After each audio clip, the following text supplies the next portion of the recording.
daily 30-minute program from the Voice of America. I'm Dan Friedel. And I'm Katie Weaver. This program is aimed at English learners. So we speak slowly, and we use words and phrases especially written for people learning English.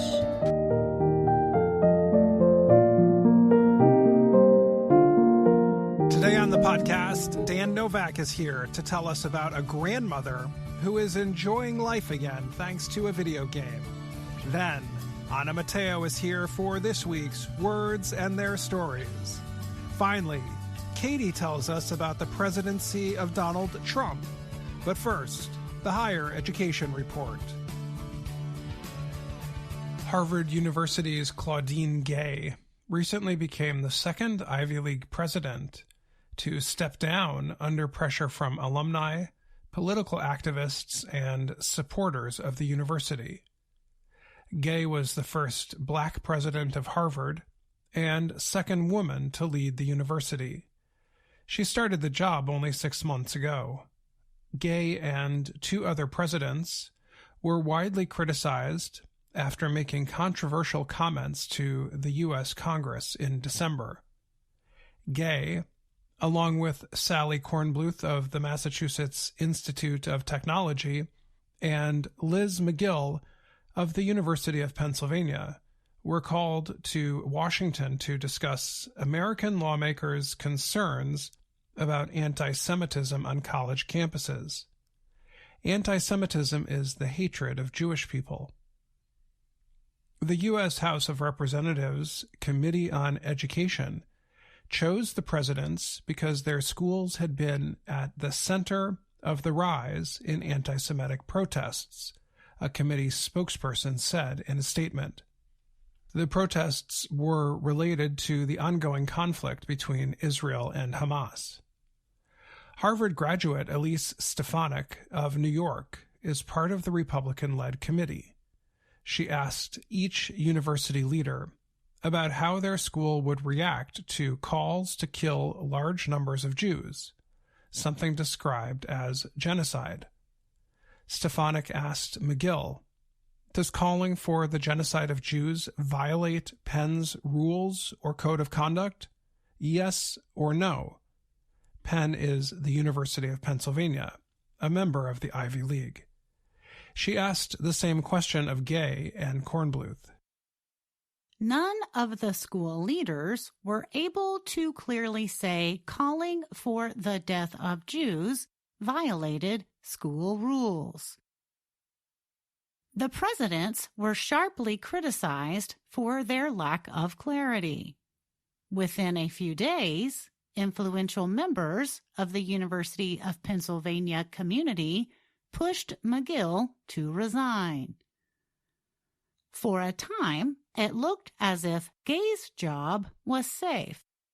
She received support from some notable professors at Harvard, including legal scholar Lawrence Tribe. Tribe said it is dangerous for universities to be bullied into micromanaging their policies. He was talking about the way some activists and politicians seemed to be pushing the universities toward their preferred result. One of those activists is Christopher Rufo. Rufo is a member of the leadership group that oversees New College of Florida. With the support of Governor Ron DeSantis, Rufo and others have been pushing the small college to change its curriculum. After Gay announced her resignation on January 2nd, Rufo wrote words of celebration on X, formerly known as Twitter. He and other conservatives believe American higher education has too many liberal people in leadership roles. Gay's position at Harvard looked safe in December. So what changed? In the weeks following the congressional hearing, Some critics charged Gay with using duplicative language in academic writing. To duplicate means to make an exact copy of something. They also said Gay had plagiarized or claimed others' writing as her own. The charges, however, did not come from those working in higher education. They came from people like Rufo, who are working to push out higher education leaders they do not agree with. At first, Harvard said it did not consider Gay's work to be intentional or reckless, but pressure continued. Many observers believe the conservative activists felt Gay only received Harvard's presidency because she was a black woman. On X, Rufo wrote that he was establishing a plagiarism hunting fund as a way to oust university leaders and bring attention to the rot in the Ivy League. Gay wrote a letter to the Harvard community announcing she was leaving her position with a heavy heart. She also said it was frightening to be attacked due to her race. Gay said she would remain at Harvard as a professor. Academic experts who have been following the pressure campaign on Gay say the plagiarism accusations only came after it looked like she would not lose her job. They worry that people who do not like the leaders of major American universities will now research their academic writing in search of duplications and poor citations. Davarian Baldwin is a historian at Trinity College in Hartford, Connecticut. He writes about race and higher education. Baldwin said Gay made mistakes in her writing and noted that anti-plagiarism software will make it easy for critics to find problematic writing by college leaders and professors. The tools are designed to help educators learn whether their students' writings are their own. But Baldwin said the tools can be dangerous if they fall into the hands of people who want to argue that academia is full of corrupt and incompetent people. Incompetent means someone lacks the ability to do something well. Irene Mulvey is president of the American Association of University Professors. She said, plagiarism investigations could be weaponized to push out presidents. She said she is concerned that conservative activists will use the successful campaign against Gay as a method to push out other academic leaders. For presidents to be taken down like this, it does not bode well for academic freedom, she said. I'm Dan Friedel. And I'm Gina Bennett.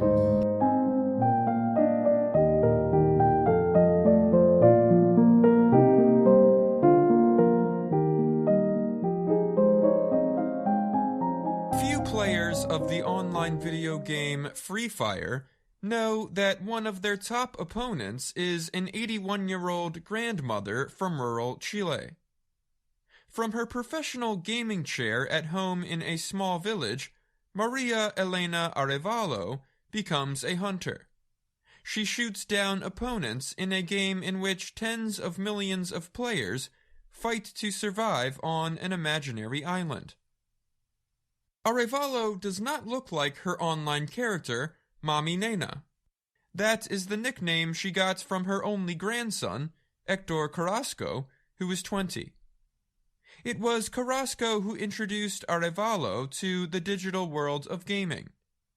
It has given her a new excitement for life after falling into deep loneliness following the death of her husband of 56 years in 2020. I didn't even know what a mouse was, she told AFP, at her home in the town of Yay Yay in central Chile. Afterwards, I got excited. We started to play whenever Carrasco could.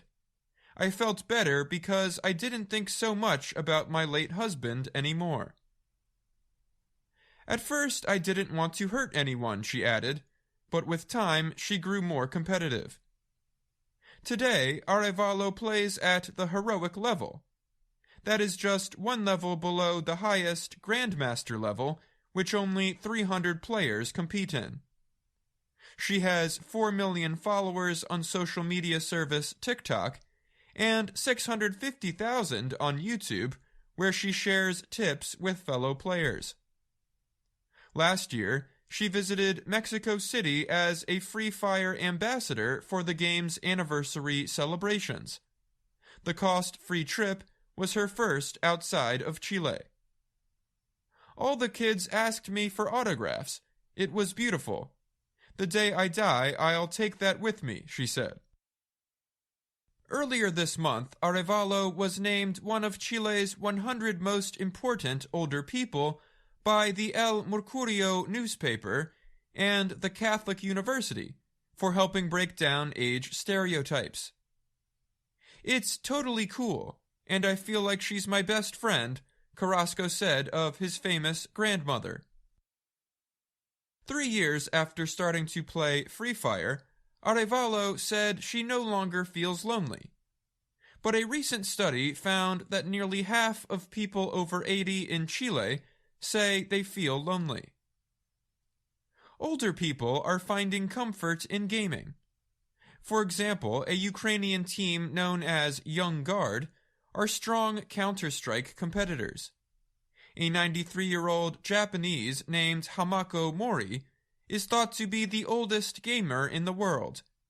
She is also known by her alias Gamer Grandma. For Arevalo, gaming is becoming harder for her because of a worsening skin condition. But she is not planning to slow down. I love doing this. I'll keep going as far as I can, she said. I'm Dan Novak.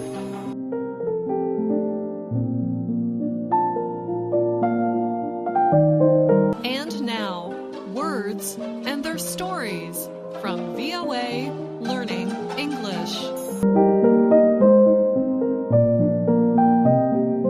Today, let's talk about a common art activity, coloring. Coloring books are common objects of play and learning for children around the world. In recent years, coloring books for adults have grown popular too. Children usually color with wax sticks called crayons. But you can also use color markers, pens, and pencils. Adding color to black and white images is fun and often calming. You just choose a color and fill in the space created by the lines. In fact, children are often taught to stay inside the lines when they color. Apparently, this idea does not come naturally. Child development experts say very young children begin by scribbling on a coloring page. They do not pay attention to the lines of the picture. The result is a colorful but often messy-looking picture. Then, between the ages of 2 and 5, they start coloring inside the lines. This progression shows an improvement in many skills: fine motor skills, hand-eye coordination, space and object awareness, and more. Many children are taught to color inside the lines. As a result, many adults do the same. This makes the finished artwork look more organized and proper, because you followed the image's guide lines. That is why the expression, coloring inside the lines, means to think or act within generally accepted guidelines. If you color inside the lines, you follow the rules. You stay in the lines, or you play by the book. Not the coloring book, but the rule book. You can also say you stick to the script. A script contains the spoken words, performers must say out loud in a play, movie, or show. Sticking to the script means you do not change the lines you are given.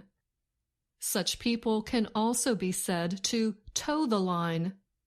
That expression comes from foot racing. On the other hand, people who color outside the lines do not follow rules. They are rebels. Rebels reject rules. They color outside the lines and think outside the box. Instead of sticking to the script, they go off script. They improvise. Just as with rule followers, we have many word phrases and expressions for rule breakers. They break new ground. They are ground breakers. They buck traditions. Used as a verb this way, buck means to oppose or resist. Next time you want to describe these two kinds of people, you will have plenty of expressions to choose from. And that's the end of this Words and Their Stories. Until next time, I'm Anna Mateo.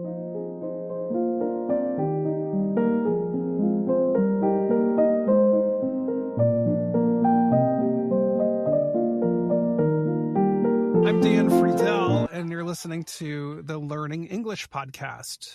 We just heard Anna Mateo talk about following rules.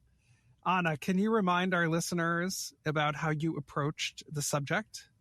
Sure, Dan. This week, I talked about the expression coloring inside the lines.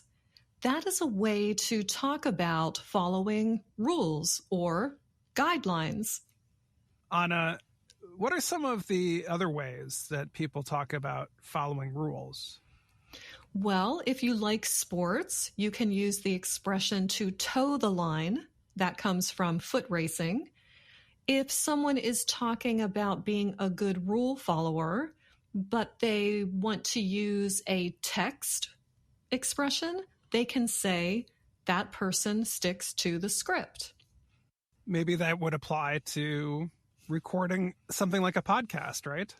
It very well could. We write a script. Sometimes we stick to the script, and sometimes we go off the script. We get inspired to color outside the lines, Anna. Exactly. You want to add something. You want to improvise. That is a word that I used in my story. Anna, you are one of the best improvisers I know. How do you think you gained that skill? I actually had an improvisational comedy class many, many years ago. I think everyone should take a class like that because it teaches you to stay on the subject, but talk around it, to expand on it without leaving it completely.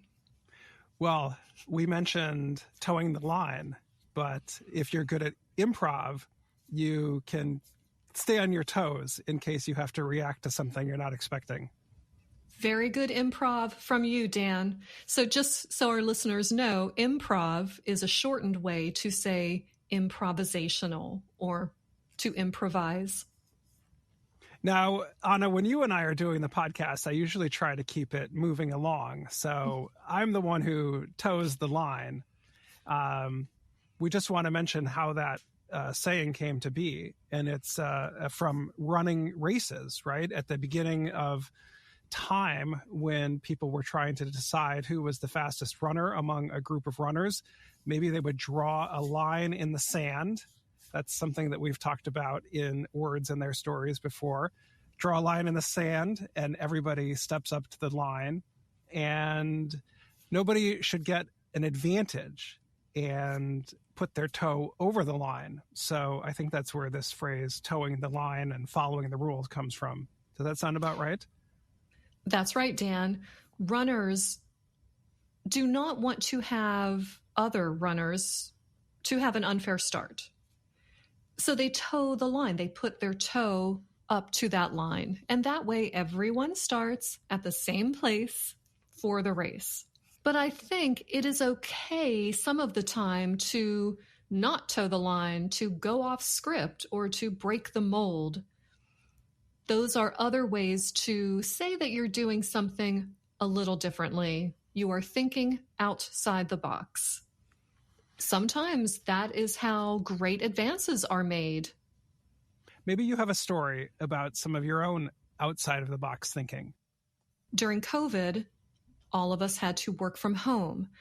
Now, if you are writing at a computer, that is very adaptable to working from home. But what about making video programs? What about production in a studio?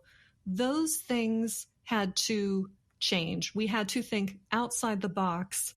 That's a good example, Anna.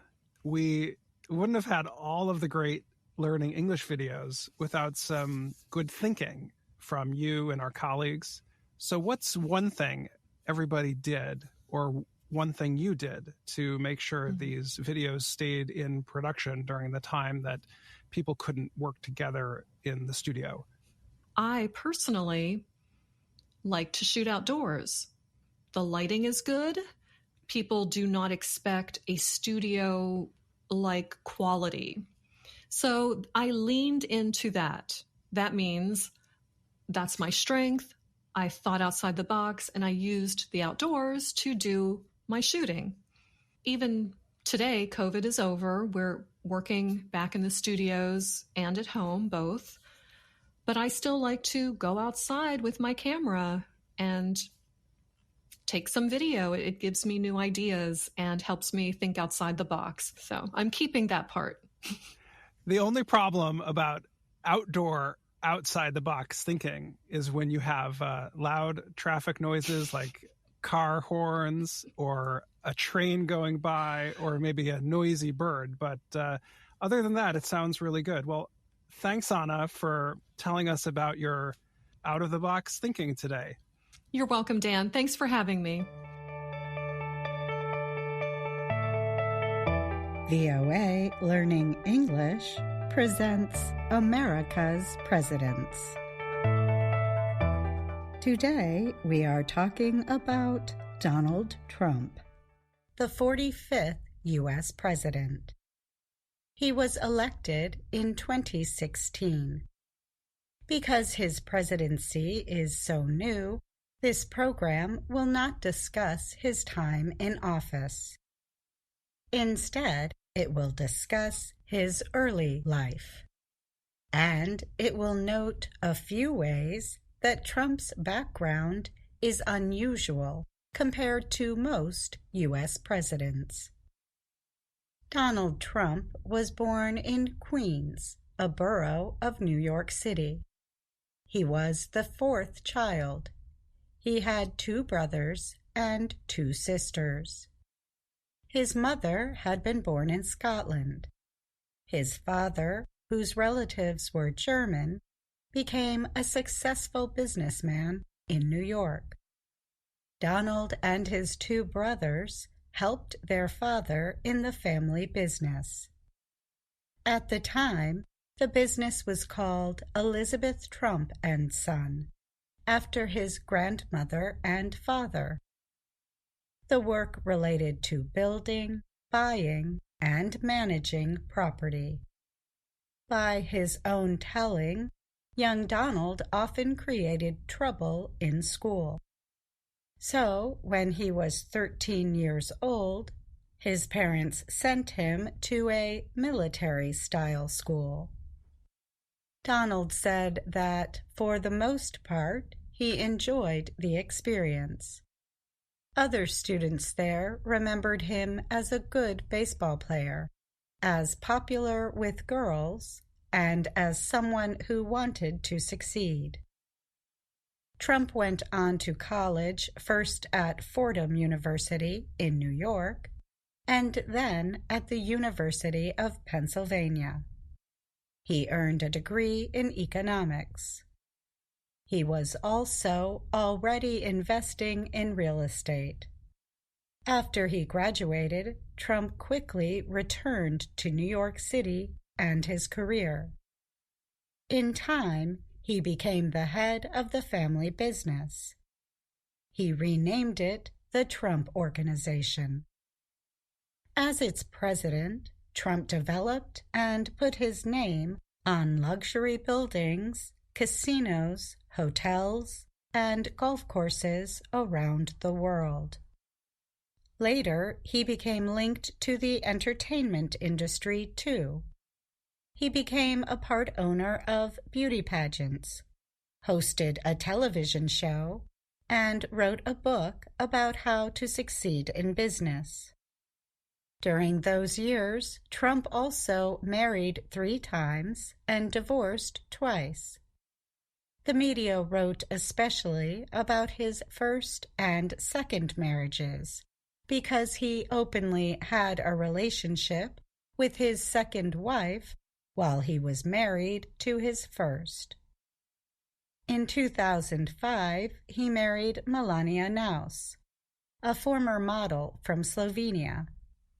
She is only the second First Lady who was not born in the United States. The first was Louisa Adams, who came from Britain in 1801. Altogether, Trump has 3 sons and 2 daughters. Because Trump has been a public figure for most of his life, many Americans were familiar with him before he ran for president. To some, he is linked to success in business and branding. To others, notes journalist Jackie Calmes, he is linked to debt and legal battles. But until he officially entered the 2016 campaign as a Republican candidate, few linked him to politics. Trump is unusual among past presidents in that he had never worked in the government before, nor has Trump served in the military. Only Presidents Taylor, Grant, and Eisenhower had no past government experience. However, they had all been generals. During the campaign for president, other candidates spent money to buy advertising. But Trump spread his message on free television, radio, and social media. Trump won the Republican nomination over 16 candidates. He went on to defeat Democratic Party nominee Hillary Clinton to win the presidency. Trump was 70 years old when he was sworn in. Trump was unusual in how he communicated with the public. As a president, he continued to use Twitter, now known as X, to communicate his thoughts directly to anyone who wanted to follow him. Many earlier presidents also used changes in technology to interact with the public. Woodrow Wilson was the first to hold press conferences regularly with reporters. Franklin Roosevelt famously spoke to Americans on the radio. John F. Kennedy and later Richard Nixon are credited with using television to their advantage. While the long-term effects of Trump's presidency are not yet known, he will likely be remembered in part for his direct and unscripted style of communication. I'm Katie Weaver.